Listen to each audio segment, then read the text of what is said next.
Oke, kita masuk ke dalam bab 2, yaitu tentang programma linear dalam mata kuliah operasi atau operational research, dibawakan oleh saya Rio Rahman. Kita bisa memahami programma linear ataupun operation research OR menggunakan permasalahan sederhana yang sering kita pelajari ketika SMA dahulu.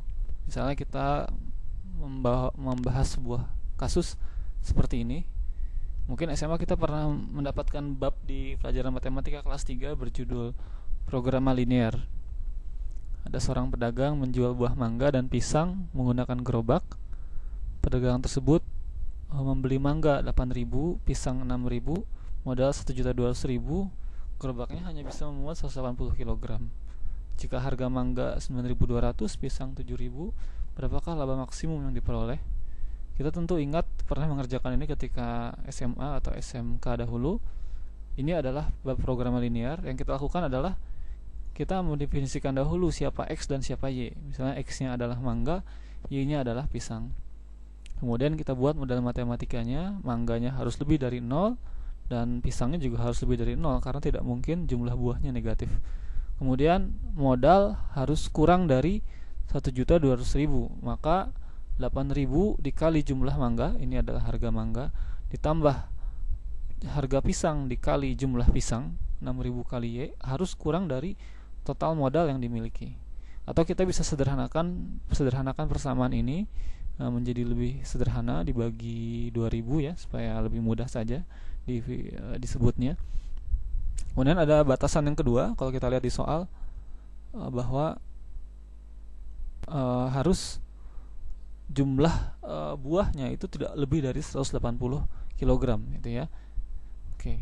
Kemudian kita mencari laba maksimumnya.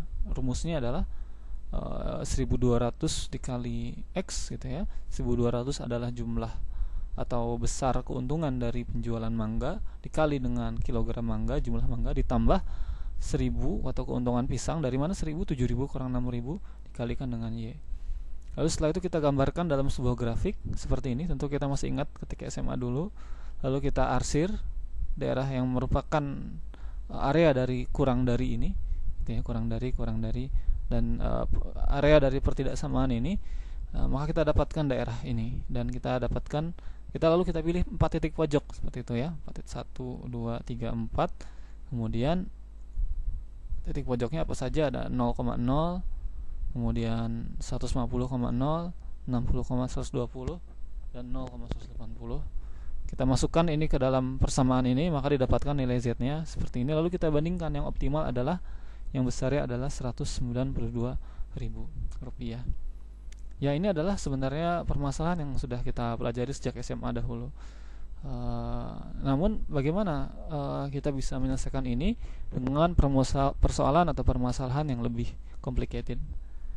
Ini sebagai contoh penerapan yang bisa kita pelajari. Yang pernah saya lakukan dahulu adalah untuk merencanakan alokasi kedatangan kapal di Pertamina Refinery Unit 4 Balongan. Ada 4 kapal yang bisa didatangkan dari 4 kilang yang berbeda, akan didatangkan ke Balongan. Maka pertanyaannya adalah masing-masing daerah mengirimkan berapa kapal sehingga didapatkan keuntungan yang optimal.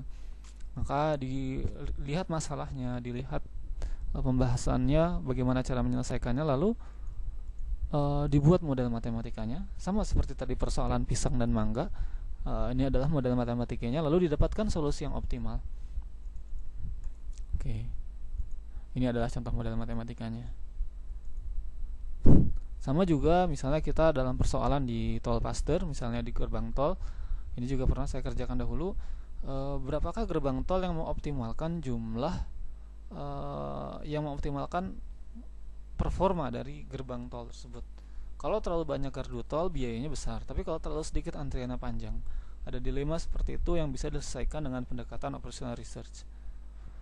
Oke, kalau kita lihat, operational research ini mengkaji sebuah sistem yang integral.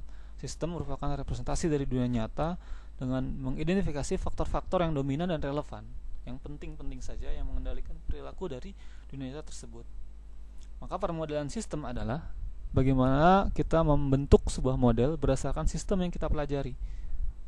Adapun konsekuensi dari pembuatan suatu model adalah terjadi suatu galat antara sistem nyata dan model dari sistem tersebut.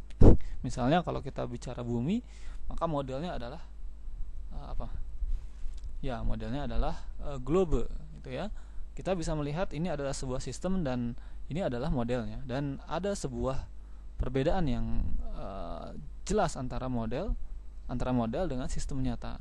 Bumi punya air tapi globe tidak punya air. Kalau punya air diputar jadi airnya kesana kemari.